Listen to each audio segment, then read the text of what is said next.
Assalamualaikum warahmatullahi wabarakatuh. Yang terhormat Bu Fauzia selaku mentor kami, yang saya cintai dan saya banggakan teman-teman rekan-rekan dalam acara seminar orientasi nilai dan etika bagi pegawai pemerintah dengan perjanjian kerja Kabupaten Pemalang tahun 2024.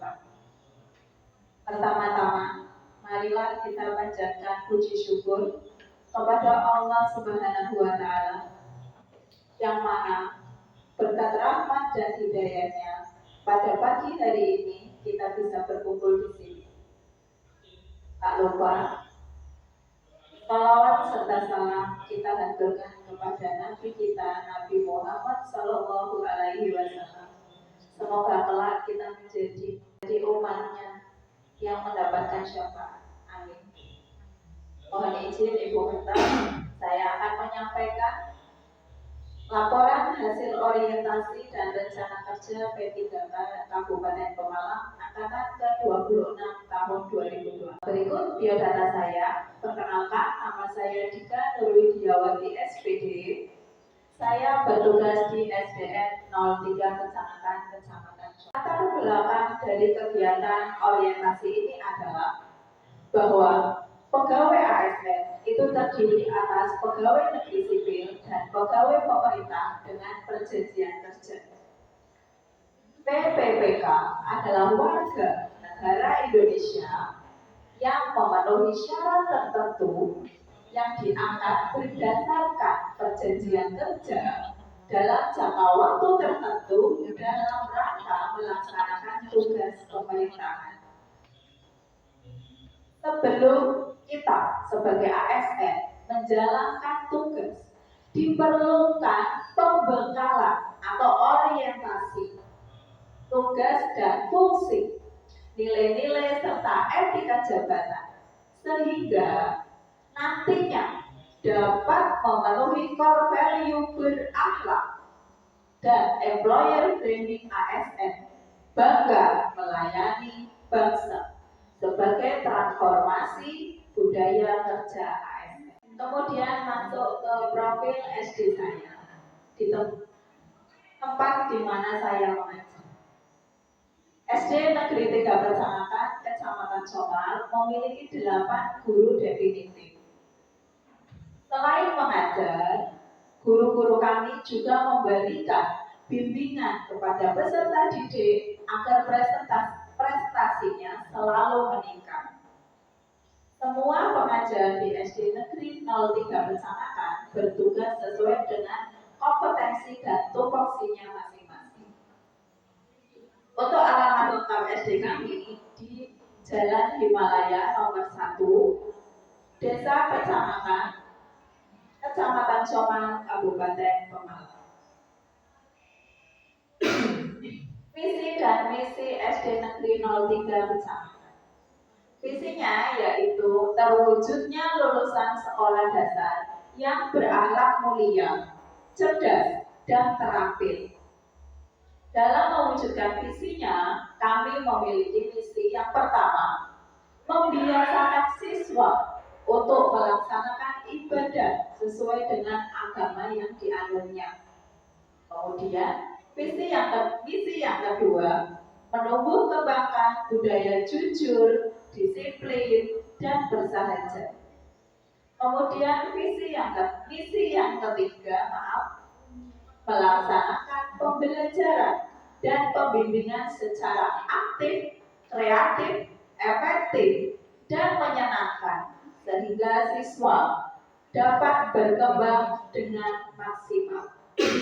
Kemudian misi yang keempat, mendorong siswa untuk gemar membaca agar dapat mengikuti perkembangan ilmu pengetahuan dan teknologi.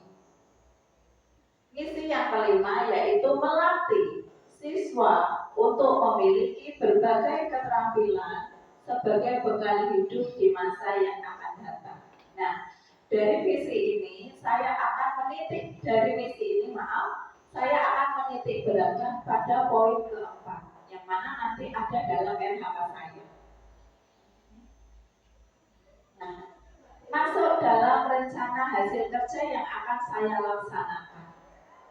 Mengutip dari rencana hasil kerja atasan langsung, saya mengambil terlaksananya peningkatan kualitas praktek pembelajaran guru, di mana ada 5 kegiatan yang akan saya laksanakan. Yang pertama, peningkatan minat baca melalui program literasi. Kegiatan yang kedua yaitu membuat pojok baca guna meningkatkan minat baca peserta didik. Kemudian kegiatan yang ketiga yaitu pengembangan kurikulum melalui penyusunan modul ajar. Kegiatan yang keempat yakni melaksanakan pembelajaran dan bimbingan kepada peserta didik. Yang kelima yaitu melakukan kegiatan peningkatan kompetensi berkelanjutan, dan bisa saja seminar maupun pelatihan. Berikut adalah rencana hasil kerja yang akan saya ambil pertama kali. Kenapa saya mengambil ini? Yakni saya lihat beberapa murid saya itu masih belum lancar membaca. Padahal saya mengajar di kelas tinggi rasakan. Akhirnya saya mengambil peningkatan minat baca siswa melalui program literasi. Dari permasalahan yang timbul, sikap dari anak yang terlihat setelah saya analisis, itu peserta didik terlihat bosan ketika disuruh membaca teks cerita. Kemudian enggan di saat disuruh maju ke depan kelas, membaca di depan kelas. Kemudian mereka hanya antusias saat disuruh membaca buku teks ataupun majalah yang ada gambarnya, yang lebih banyak gambar daripada teksnya. Begitu. Kemudian saya melakukan analisis. Diketahui penyebab dari masalah tersebut adalah kurangnya budaya membaca di lingkungan sekolah. Kemudian kurangnya pendampingan orang tua di rumah. Pojok baca di kelas yang kurang memadai. Memang ada di kelas saya sudah sediakan majalah, ada koran. Namun mungkin karena desain pojok baca yang di kelas saya kurang menarik, anak-anak hanya melirik saja. Dari masalah tersebut, saya memberikan solusi, mencoba menemukan solusi, yakni buat program literasi terjadwal. Yang mana program literasi terjadwal itu saya memiliki tiga program literasi terjadwal. Yang mana program tersebut adalah program harian, kemudian program mingguan, dan ada program bulanan. Program harian yang kami laksanakan adalah membiasakan membaca saat 5 menit atau 10 menit sebelum kegiatan pembelajaran. Itu program yang pertama. Kemudian saya memiliki program mingguan, yaitu program kamus. Apa itu kamus? Kamus adalah Kamis ke Perpus. Kemudian saya juga memiliki program bulanan. Apa itu? Bador. Baca di outdoor. Nah, apa itu baca di outdoor? Baca di outdoor adalah kegiatan literasi yang mana tidak harus dengan buku teks, tidak harus dengan majalah, tidak harus dengan koran atau apapun yang berbentuk cetak. Bador yang saya rencanakan, yang saya programkan adalah kegiatan membaca apapun yang anak lihat di luar lingkungan kelas. Bisa jadi pamflet, bisa jadi poster, bisa jadi papan madik, bisa jadi bungkus ciki yang mereka beli, atau apapun yang mereka lihat di luar ruang kelas. Kesimpulannya,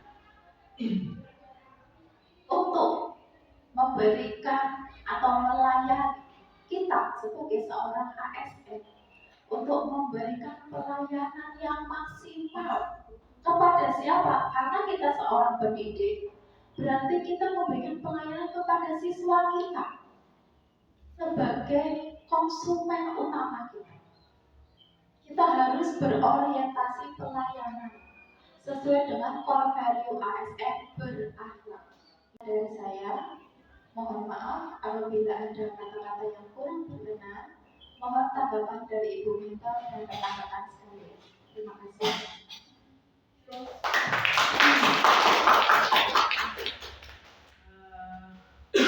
Baik, ini waktunya lepaskan untuk bisa mengevaluasi program yang Panjenengan sampaikan. Saya ingin tadi belum nampak evaluasinya bagaimana. Iya, terima kasih. Ibu Panjenengan atas tanggapannya. Evaluasi yang saya akan laksanakan adalah lebih kepada di saat kita pembelajaran itu, karena memang di saat pembelajaran pun saya juga menerapkan, walaupun kita sudah membaca ketika pagi hari, ketika pembelajaran pun saya akan terus melaksanakan itu. Literasi kan tidak hanya tentang membaca buku paket saja, literasi banyak bentuknya. Jadi saya akan melaksanakan, mungkin akan membuat rubrik yang mana apakah anak tersebut sudah memiliki capaian yang saya inginkan, begitu. Itu Ibu. Ya, terima kasih. Saya kira cukup hanya itu yang saya sampaikan. Mudah-mudahan bermanfaat untuk sekolah di mana itu bekerja. Ya, Ibu, terima kasih. Mohon dari teman-teman barangkali ada tanggapan. Ya, teman-teman, terima kasih atas tanggapannya. Sebelum saya tutup, saya ingin berpantun terlebih dahulu. Oke. Mohon nanti kalau saya berpantun tolong di komen cakep gitu ya. Oke. Jalan lihat cendrawasih. Tidak lupa mampir makan. Cakep. Saya ucapkan terima kasih. Cakep. Untuk semua yang sudah mendengarkan. Assalamualaikum warahmatullahi wabarakatuh.